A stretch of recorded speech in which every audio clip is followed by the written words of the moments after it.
Assalamualaikum warahmatullahi wabarakatuh.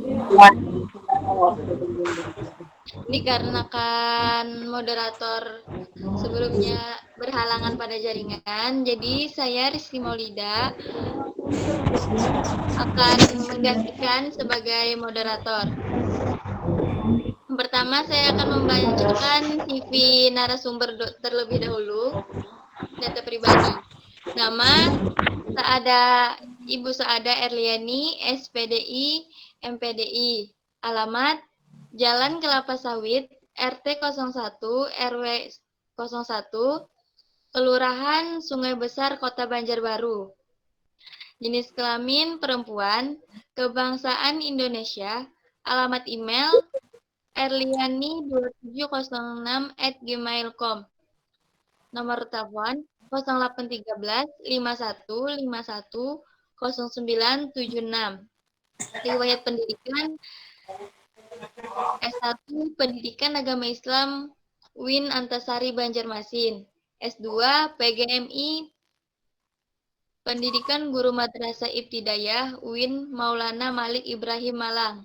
S3 Pendidikan Agama Islam UIN Antasari Banjarmasin mulai dari 2018 sampai sekarang.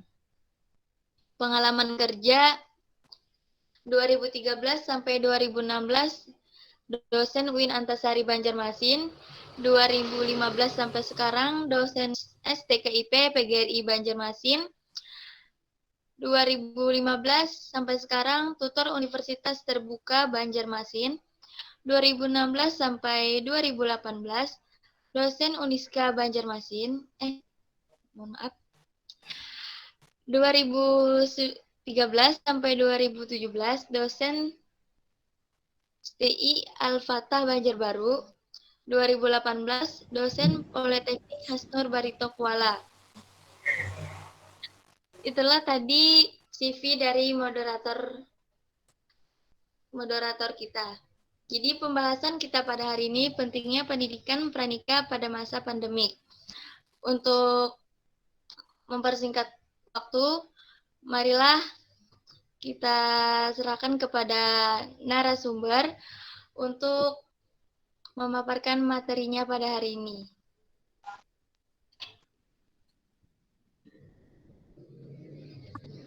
Ya, terima kasih. Bismillahirrahmanirrahim. Assalamualaikum warahmatullahi wabarakatuh. Waalaikumsalam warahmatullahi wabarakatuh. Alhamdulillah, alhamdulillahirabbil alamin. Alhamdulillahilladzi awdaha at-tariqa lit-talibin wa salaman hajas sa'adati lil muttaqin wa busara bisairil musaddiqin bisairil hukmi wal ahkam. Asyhadu an la ilaha illallah wahdahu la syarika lah wa asyhadu anna Muhammadan abduhu wa rasuluhu amma ba'd. Alhamdulillah ala kulli hal, kita bertemu di pagi menjelang siang hari ini. Salat serta salam kepada baginda junjungan kita Rasulullah Shallallahu Alaihi Wasallam.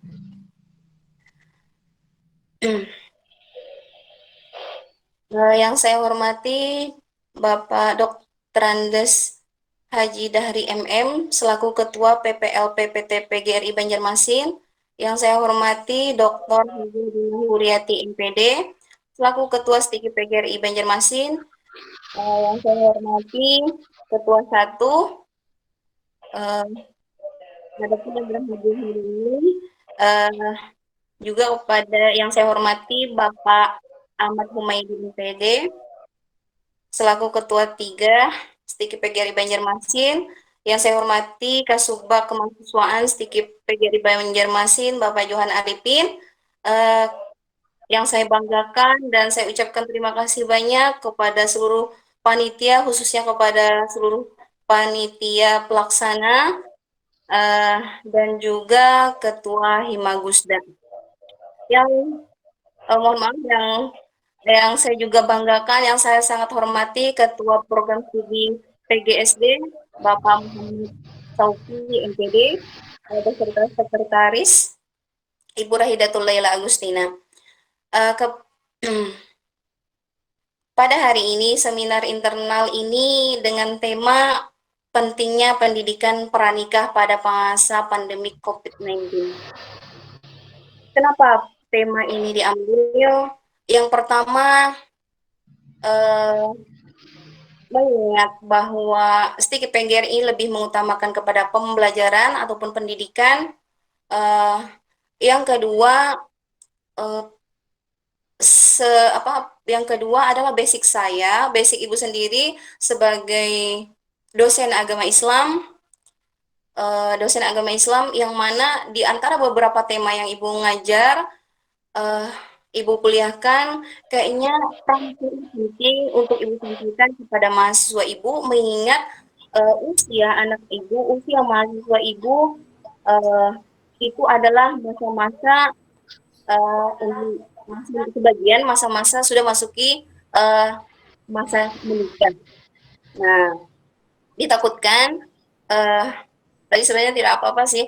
Eh, ditakutkan kalau sebelum selesai kuliah ada sebagian mahasiswa ibu mungkin sudah berumah tangga duluan, ya tidak apa-apa. Mudah-mudahan materi-materi ini sangat penting untuk kalian simak lagi, bahwa banyak sebenarnya bekal untuk menghadapi kehidupan berumah tangga. Tidak hanya nilai akademik yang bisa kita andalkan, tapi tidak hanya nilai pembelajaran yang muatannya tentang kognitif saja, kognitif, afektif yang sifatnya lebih ke pembelajaran, tapi pendidikan pranika ini juga sangat penting untuk uh, kelangsungan ataupun menjaga hubungan kita dengan keluarga inti, apalagi di saat pandemik ini kita lebih banyak beraktivitas di rumah, yang mana sebelumnya kan kita biasanya ke sekolah ataupun ke kantor, kemudian bertemu dengan orang banyak dan sebagainya. Nah, disinilah penekanannya kenapa pentingnya pendidikan pranika ini. Apalagi pandemi ini kan lebih banyak kita aktivitasnya di rumah. Otomatis lingkungan kita itu terdiri dari keluarga inti kita kan ya. Misalnya ada ayah, ada ibu, ada anak-anak dan sebagainya. Semua itu perlu dibimbing, semua perlu diperhatikan. Apalagi ini kan pembelajaran daring. Terkadang ada orang tua yang mungkin karena pembelajarannya daring, jadi terkadang emosi ya, mungkin karena keseringan membimbing karena kurang sabar, jadi sedikit ada emosi lah mungkin karena mengajari anaknya. Nah gitu, jadi ini sangat penting menurut ibu sebagai bekal kita untuk menghadapi kehidupan setelah pernikahan tuh. Sebagai pendahuluan, di sini ibu ada dapat informasi dari media online bahwa katanya semenjak COVID-19 ini berlangsung, ada 30.000, itu seluruh di Indonesia, eh, 30.000 catin atau calon pengantin itu mendaftar secara online. Nah, itu saya dapat bulan April, tanggal 13 bulan April, sedangkan di Aceh sendiri itu ada 2.303 calon peserta pengantin yang mereka itu mendaftarnya melalui online. Di saat pandemik ini, bimbingan pranikah itu dia ditiadakan. Ditiadakan. Di sini rasa ibu walaupun ditiadakan tetaplah harus ada tetap bimbingan, mengingat eh, mengingat itu sangat penting gitu. Nah,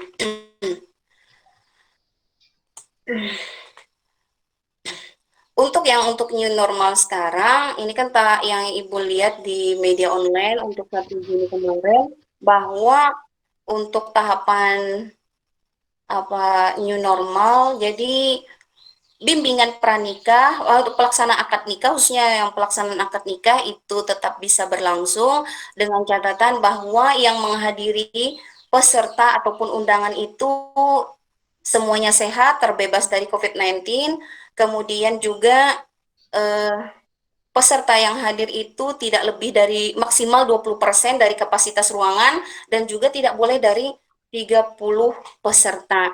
Dan juga aktivitas yang dilakukan, maksudnya itu berjalan secara efektif. Jadi disingkat aja, nggak perlu harus ada hiburan, harus ada lama-lama, itu tidak perlu. Dan itu pengetahuan Ibu untuk kebijakan Surat Edaran 15 tahun 2020 mengenai pelaksanaan akad nikah.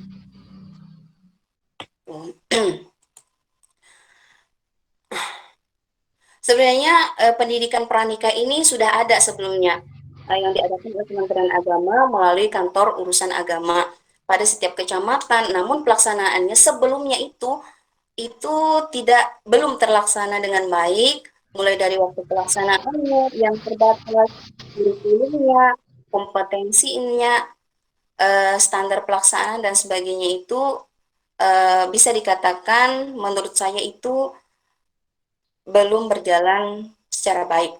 Nah, karena banyak didapati pasangan yang menikah tanpa mengikuti pelatihan pranikah, mereka hanya dibekali buku atau ceramah setelah akad nikah. Ditakutkan fenomena ini akan berdampak pada kualitas pernikahan tersebut karena mengarungi bahtera rumah tangga itu eh, tidak dibekali ilmu dan keterampilan akan susah. Jadi oleh sebab itulah menurut Ibu sangatlah wajar jika terjadi eh, perceraian. Itu membuat eh, apa ya bahtera rumah tangga itu tidak utuh lagi. Nah, sejak tahun akhir 2019 Majelis Ulama Indonesia itu mendukung dengan adanya wacana membuat semacam sertifikasi lah untuk perkawinan untuk meningkatkan ketahanan keluarga guna menghindari perceraian. Merujuklah tahun 2018 itu banyak sekali terjadi perceraian itu jumlahnya mencapai 419,20 eh,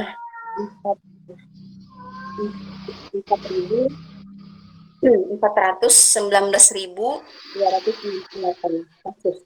Nah, untuk menekan perceraian itulah perlu dan sangat penting dibekalkan pendidikan pranikah. Kenapa Ibu katakan pendidikan? Karena Ibu harapkan bahwa proses ini ada kelanjutannya, maksudnya itu ada kurikulumnya, ada bahan ajarnya dan sebagainya, sehingga suatu waktu kalau apa ya bisa dibaca kembali, bisa dipelajari kembali, sehingga mereka tertanam dalam apa ya di dalam pikiran mereka selalu ingat bahwa manajemen pernikahan itu tidak hanya berbekalkan cinta sebagaimana yang diucapkan oleh Pak Humaydi tadi, sesungguhnya banyak yang harus dipersiapkan. Nah, mungkin sebagian waktu mohon maaf, mungkin sebagian waktu pacaran kita mengenal penyesuaian diri kita itu terhadap apa ya banyaknya itu lebih kepada persamaan. Nah, tidak terlalu memperdulikan perbedaan. Nah, ditakutkan pada waktu apa ya sudah menikah kita akan menemukan perbedaan-perbedaan nih. Kalau tidak bisa dikelola secara baik akan menimbulkan dampak. Maksudnya dampaknya mungkin ya susah untuk menerima kekurangan. Nah, itu tadi. Pentingnya pendidikan pranikah ini apa ya dengan harapan bahwa nantinya anak-anak ibu yang akan memasuki tahapan berkeluarga, bagaimana menciptakan pernikahan yang bahagia. Walaupun banyak kesulitan, banyak dilema, banyak problem dan sebagainya, pertahankanlah keluarga kita. Karena keberhasilan kata seseorang mampu mempertahankan keluarga. Tuh.